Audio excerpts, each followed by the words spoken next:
나의 영원하신 기여 생명보다 귀하다. 나의 갈 길 다가도록 나와 동행하소서. 주께로 가까이 주께로 가오니 나의 갈 길 다가도록 나와 동행하소서.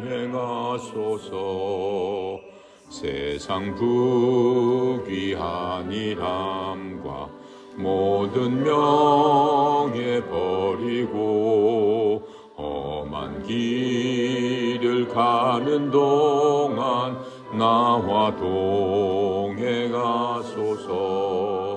주께로 가까이 주께로 가오니 나의 갈 길 다가도록 나와 동행하소서.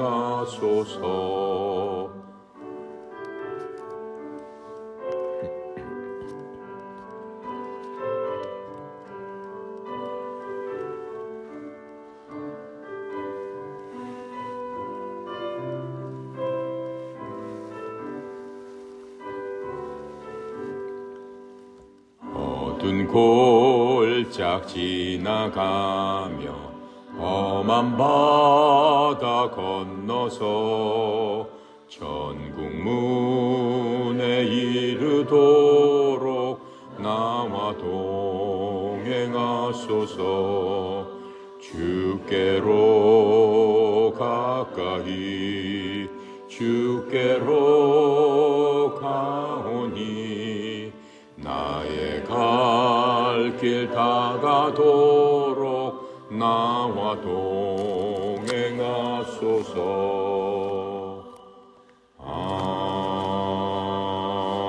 아멘. 로마서 6장입니다. 로마서 6장 우리 6절부터 10절까지 함께 읽고 살펴보도록 하겠습니다. 시작. 우리가 알거니와 우리의 옛사람이 예수와 함께 십자가에 못 박힌 것은 죄의 몸이 주고 다시는 우리가 죄에게 종노릇하지 아니하려 함이니 이는 죽은 자가 죄에서 벗어나 의롭다 하심을 얻었습니다. 만일 우리가 그리스도와 함께 죽었으면 또한 그와 함께 살 줄 믿노니 이는 그리스도께서 죽은 자 가운데서 살아나셨음에 다시 죽지 아니하시고 사망이 다시 그를 주장하지 못할 줄 알미로다. 아멘. 자, 이 말씀도 지난 시간에 얘기했던 침례 안에서 이루어지는 그러한 그 상황들을 지금 말씀을 하고 있는 겁니다. 지금 6장부터 10절, 이 6절부터 10절까지의 주제는 뭐냐면은 믿는 사람은 다시는 죄를 섬기면 안 된다라고 하는 겁니다. 죄를 섬긴다는 게 죄에 빠져서 살면은 안 된다라고 하는 겁니다. 죄는 성경에서 보면은 끔찍한 주인이다라고 지금 얘기하고 있어요. 죄인이 우리 속에서 이제까지 그리스도를 몰랐을 때는 주인 노릇을 하고 있었다라고 우리가 배웠고 또 그렇다는 것을 우리가 체험상 알고 있습니다. 그래서 죄는 인간의 육체에서 자발적인 그 주체로서 우리를 하인으로 삼는 그러한 노릇을 하였다라고 하는 겁니다.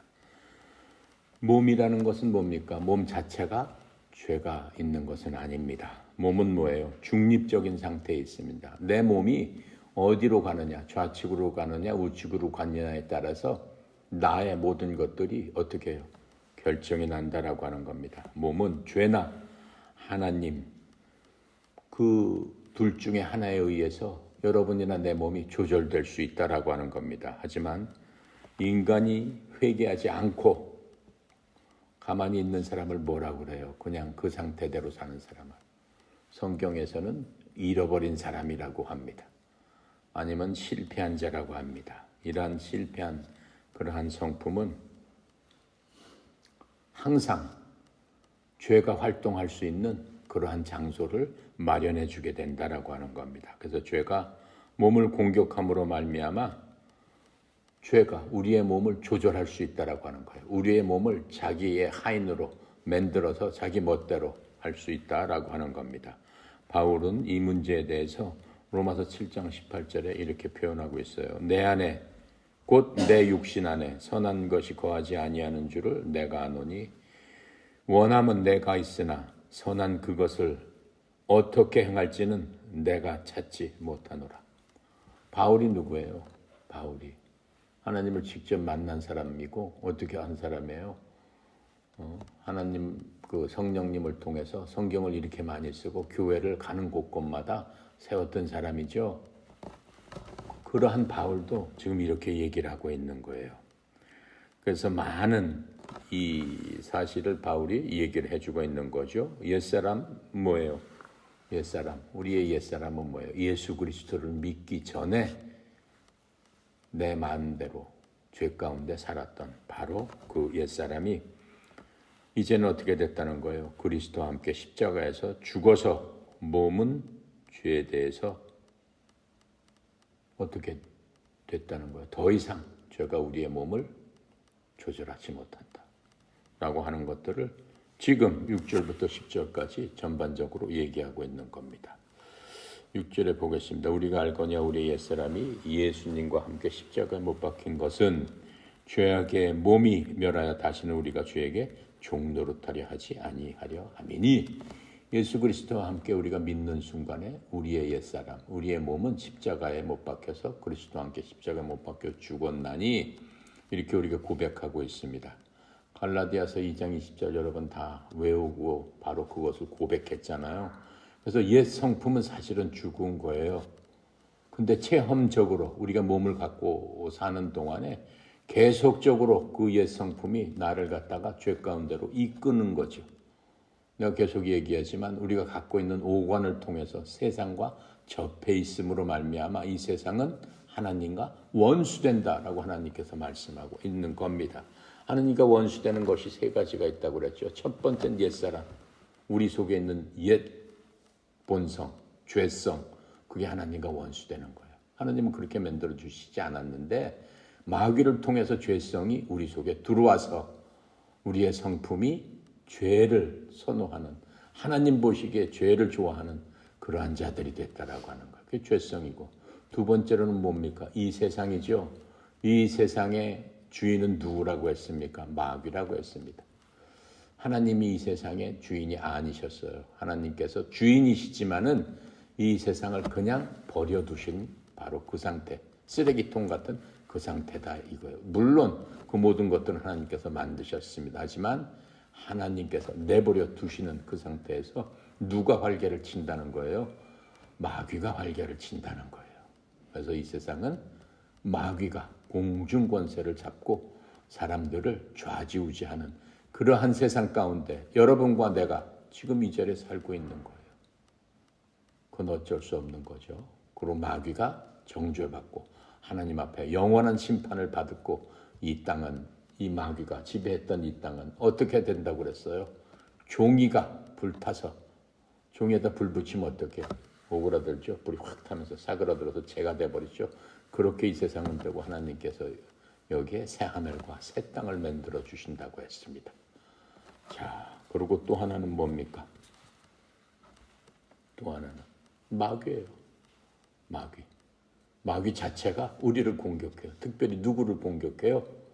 맨 처음에 하나님이 만드신 그 아담을 마귀가 공격했듯이 이제 새롭게 창조된 우리까지도 마귀가 공격을 한다라고 하는 거죠.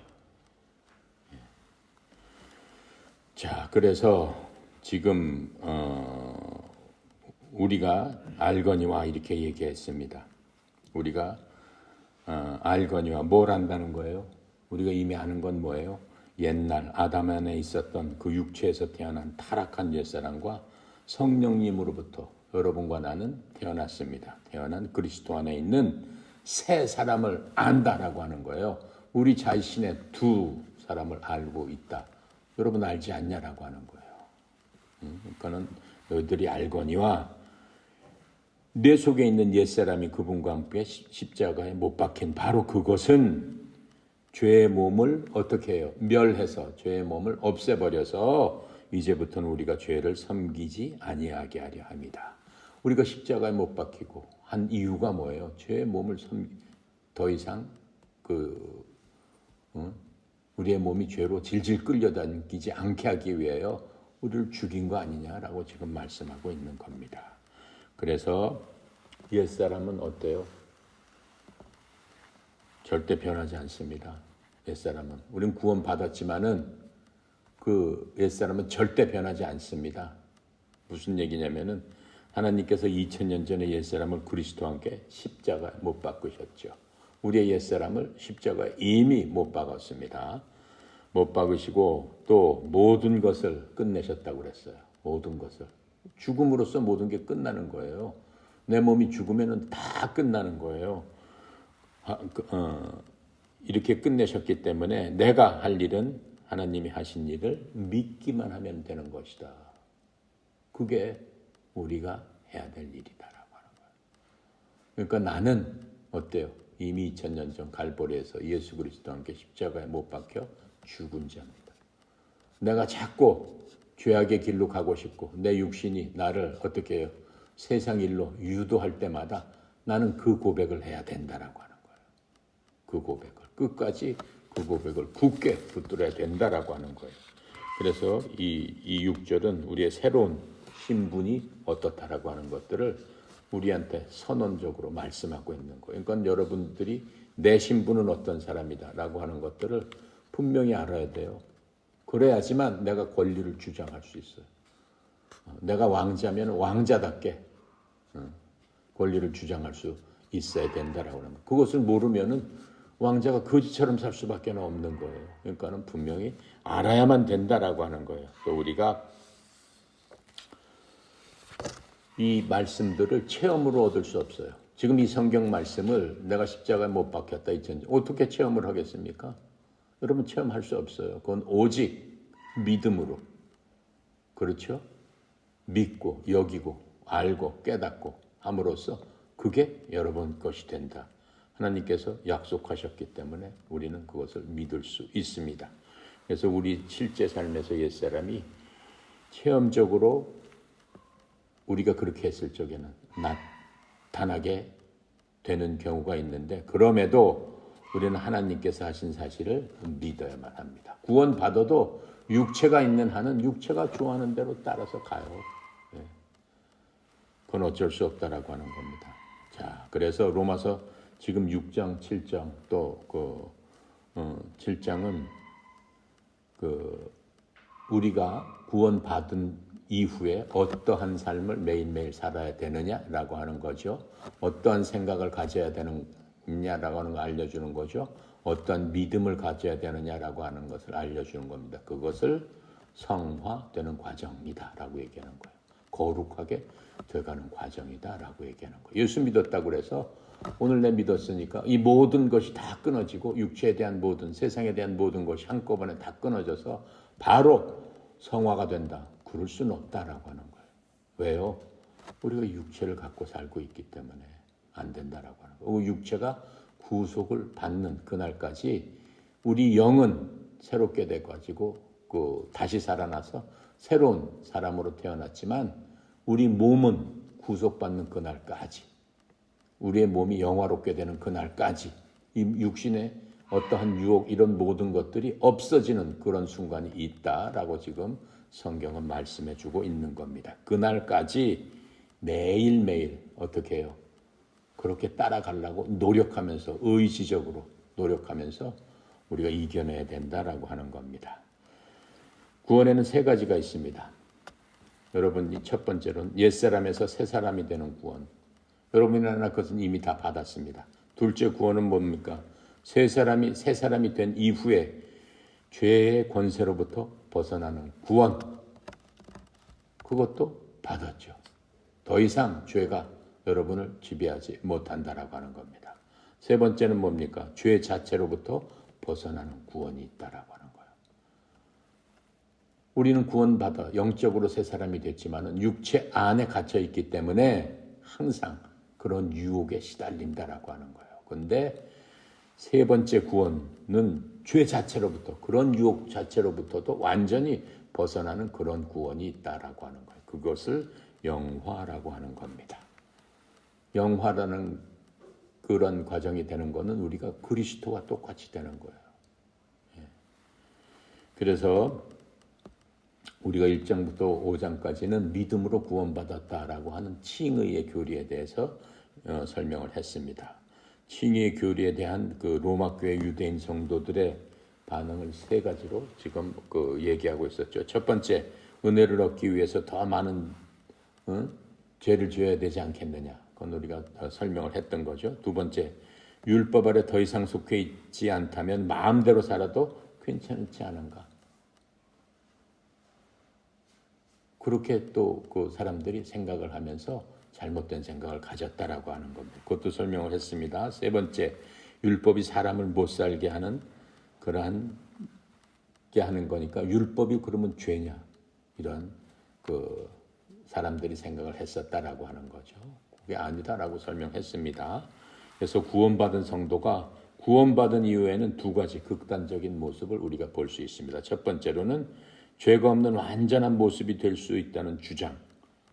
어떤 사람들은 그래, 어떤 신학자는 이미 구원받았으니까 죄가 없는 완전한 모습으로 돼야 되지 않겠느냐, 이러한 주장, 극단주의적인 그런 주장을 하는 사람이 있죠. 그건 율법주의자다라고 하는 거예요. 그렇게 될 수는 없습니다.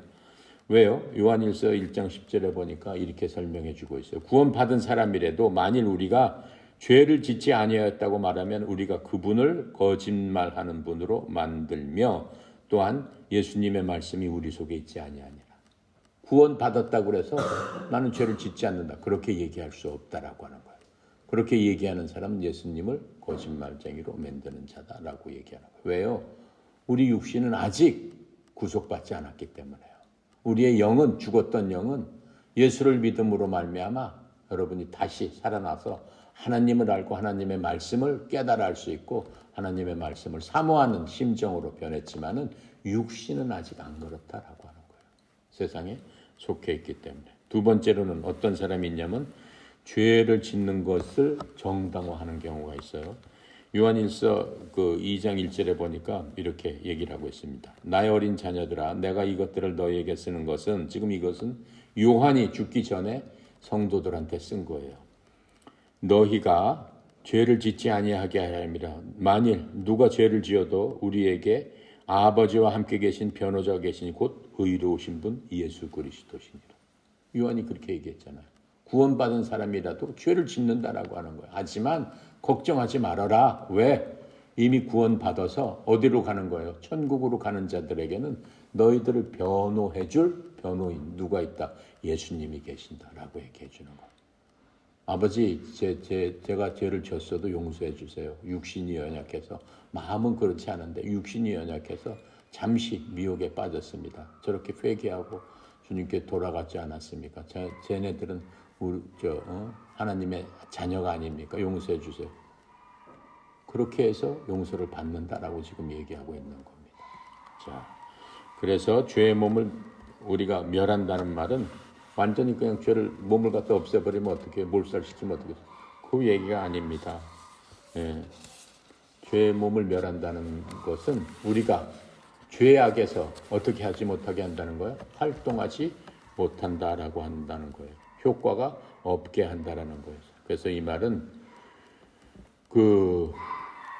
죄의 몸을 멸한다라는 얘기는 죄성을 얘기하는 겁니다. 우리 속에 들어가 있는 그 죄성. 그 죄성을 없앤다라고 얘기하는 거예요. 죄성을 없앤다라고 말하는 거고, 그리고 이 죄들은 뭐예요? 죄성은 죄. 성경에서 말하는 죄는 우리가 지은 여러 가지 죄들, 일상생활을 하시면서 여러 가지 죄들을 얘기하는 게 아닙니다. 그는 그것의 뿌리가 되는 죄성을 얘기하는 겁니다. 그래서 그거를 통해서 많은 사람들이 죄들을 짓게 되는 거죠. 여러 가지 구체적인 죄들을. 그래서 죄들은 죄 때문에 생겨난 바로 열매입니다. 자, 그래서 죄의 몸이라는 것은 아직 구속받지 못한 육체의 몸으로 예수님이 재림하실 적에 어떻게 된다는 거예요? 우리의 몸이 온전한 몸으로 구속된다. 어떻게 온전한 몸이 되는 거예요?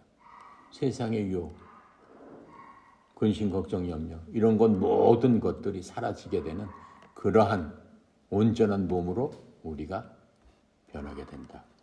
주님께서 그렇게 만들어 주신다라고 하는 거예요.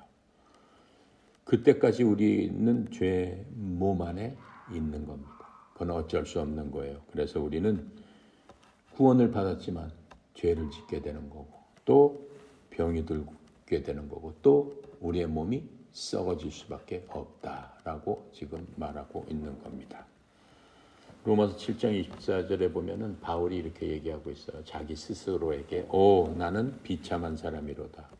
이 사망의 몸에서 누가 나를 건져내랴. 바울이 스스로 자기를 생각하면서 이렇게 쓴 것을 보고 있습니다. 또 로마서 8장 23절에 보니까 그들뿐 아니라 우리 자신 곧 성령의 첫 열매를 소유한 우리까지도 속으로 신음하며 양자 삼으심 즉 우리 몸의 구속을 기다린다. 이렇게 얘기하고 있어요. 구원받은 사람이 이렇게 간구하고 있는 겁니다. 그래서 우리는 구원을 받았어도 우리 속에 죄성 이것은 박멸되지 않는다라고 하는 겁니다. 왜요? 내가 계속 얘기하잖아요.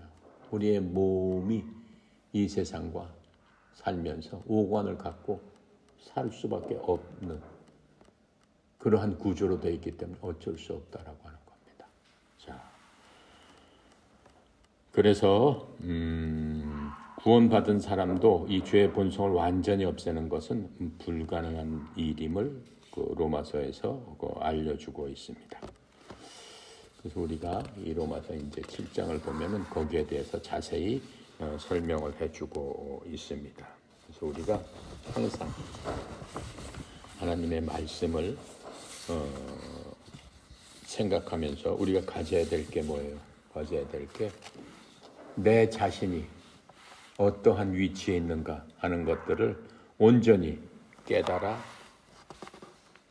알아야 되는 겁니다.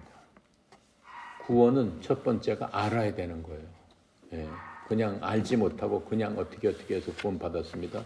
그거는 어려운 얘기예요.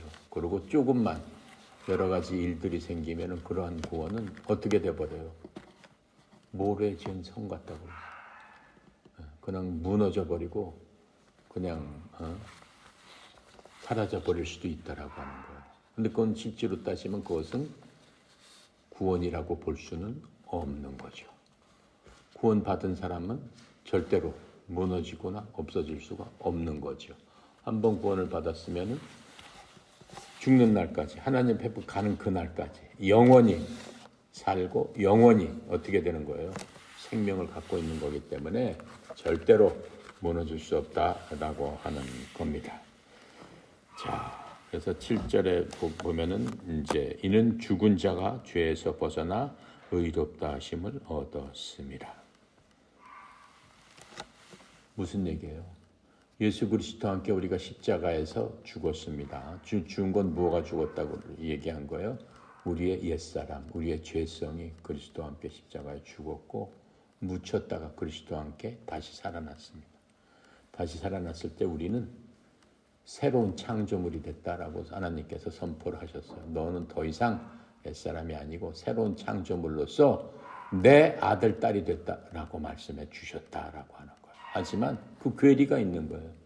구원 받았을 때부터 우리가 하나님 앞에까지 가는 그 기간 동안 육신을 갖고 살기 때문에 어떻게 돼요? 옛 육신을 갖고 사는 거예요. 그 육신은 똑같아요. 육신이 변하지 않잖아요. 그렇잖아요. 우리가 변해야 될 거는 뭐예요? 우리 마음이다라고 하는 거예요. 마음이 결정이 되면은 어떻게 돼요? 그게 머릿속으로 가서 머리가 어떻게 해요? 몸을 움직이는 거예요. 과학적으로 그렇게 돼 있습니다. 근데 그 마음 자체가 어떻게 변한다는 거예요? 하나님을 사랑하는 마음으로 자꾸 간다라고 하는 거예요. 하나님을 사랑하는 마음으로. 근데 마음이 온전히 하나님 바라보고 의지할 적에 우리의 생각이 올바르게 정립이 되는 거고 그 생각이 어떻게 되는 거예요? 행동으로 이어진다라고 하는 거예요. 마음을 우리는 영이라고 생각한다면 우리 머릿속에서 계산하고 하는 것들은 우리의 혼입니다. 그래서 우리의 혼을 움직이는 게 이제 행동이다라고 얘기할 수 있습니다. 근데 예전에는 그러한 마음 자체가 없었다라고 하는 거예요. 그런 마음이 죽었다라고 하는 거예요. 그 마음 자체를 우리의 혼이 다 지배하고 있었다라고 하는 겁니다. 그럼 그 혼은 뭐예요? 보고 만지고 느끼고 이 세상 것을 판단하고 우리가 갖고 있는 지식과 세상의 철학과 이런 것들이 혼이란 말이에요. 그러니까 혼이 발달하면 발달할수록 어때요? 지식이 높은 사람들이죠. 하나님께 가기가 더 어려운 거예요. 왜요? 자기 스스로 만들어 놓은 그러한 견고한 그러한 혼이 있기 때문에 절대로 깨지지 않는다라고 하는 거예요. 왜요? 자기의 신념이라고 하는 거니까. 노벨상 받은 사람이 그걸 신념을 스스로 깨기가 쉽겠습니까? 스스로 깨기가 어렵죠. 예.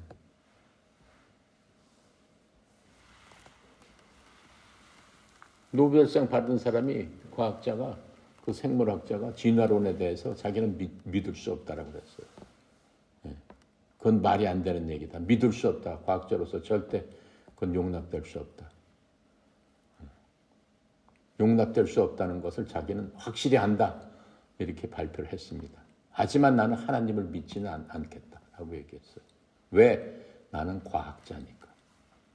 그게 견고한 진인 거예요. 그게 그 사람의 마음인 거예요. 그러니까 그 사람은 영이 죽어 있는 거예요. 하나님을 보지 못하는 거예요. 하나님을 알라고도 하지 않는다라고 하는 거예요. 스스로가. 왜? 나는 과학자라고 하니까. 노벨상 받은 과학자다. 그러니까 하나님을 믿고 하는 거는 어떻게 보면 과학으로 따지면 비과학적인 일 아니냐. 그래서 나는 하나님을 믿지 않기로 작정을 했다. 본인이 그렇게 발표를 했습니다. 근데 우리가 그렇게 되면 되는 거예요? 안 되는 거예요? 안 되는 거죠. 결코 그렇게 되면 어떻게 된다는 거예요? 하나님과는 어떻게 해요? 그 죽음에서 벗어날 수가 없다라고 하는 겁니다. 그래서 우리가 7절에 보면 죽은 자가 죄에서 벗어나 의롭게 하심을 얻었음이니라. 우리의 그 견고한 진이 여러분과 나는 깨지고 이제 그리스도를 나의 구원자로 받아들임으로 말미암아 내가 삼겼던 내가 생각했던 모든 견고한 진이 깨져버리고 그것을 믿음으로 받았을 적에 우리를 의롭다라고 하나님께서 여겨주신다라고 얘기했습니다. 하나님께서 여겨주시는 것을 우리는 그대로 믿기만 하면 된다라고 얘기했습니다. 그게 믿음입니다. 그게 구원받는 믿음입니다. 그래서 구원받는 믿음은 딱 일생에 한 번 작동을 하게 되는 겁니다. 구원받는 믿음은 계속적으로 일어나지 않아요. 하나님의 말씀을 어떠한 방식으로든지 여러분이 듣고 그 말씀에 대해서 내 마음속에서 작동을 해서 내가 믿어야 되겠다라고 하는 마음이 생겼을 적에 그게 내게 되는 건데 믿어하는 마음이 생기게 되는 것은 여러분 스스로 되는 게 아니다라고 했어요. 여러분 의지로는 그렇게 될 수 없다라고 했어요. 구원받는 믿음이 생기게 하는 것은 성령님께서 여러분한테 주시는 선물이다라고 했습니다. 그러니까 내가 아무리 믿어라다고 한다고 해서 믿지 못해요. 예. 성령님께서 여러분 마음속에서 여러분의 그 견고한 전을 탁 깨뜨리면서 이 말씀이 구원의 말씀이고 믿어야 되는 말씀이구나 하는 것들을 여러분한테 넣어주신다라고 했습니다. 그때부터 그 믿음은 딱 한 번 일어나는 겁니다. 그 믿음이 점점 커지기 시작하는 겁니다. 뭐를 통해서? 지식을 통해서. 그 지식은 누가 알려준다고 그랬어요? 그 믿음을 심어주신 성령님께서 여러분 속에서 지식을 알 수 있도록 넓혀주신다라고 했어요. 내가 하는 게 아니에요. 설교자가 하는 게 아니에요. 목사님이 하는 게 아니에요. 깨달아 알 수 있게 하는 것은 누가 하는 거다? 성령님이시다. 왜요? 그 말씀은 하나님이시기 때문에 그렇다라고. 여기에 나와서 지금 내가 하는 얘기는 바로 하나님이시기 때문에 하나님의 본체시기 때문에 그렇다라고. 그러니까 지금 얘기하는 것들 침례가 돼서 어떻게 돼서 하나님의 생명이 말씀 안에 들어가고 그 속에서 여러분을 다시 일으켜 세우고 깨우고 그게 하나님이시기 때문에 인간의 그 지식으로 인간의 설득으로는 할 수 없다라고 지금 말씀하고 있는 거예요. 단지 그 말씀이 그렇다라고 하는 것을 하는 여러분들한테 전해줄 뿐이다. 여러분 속에서 작동하는 것은 여러분 안에 계신 성령님께서 여러분을 작동해서 여러분을 큰 믿음이 있는 사람, 작은 믿음이 있는 사람, 어떠한 뭘로 사용하려고 하는 사람, 그건 하나님께서 하시는 일이다 라고 성경은 말씀하고 있는 겁니다. 자, 7절까지 했습니다.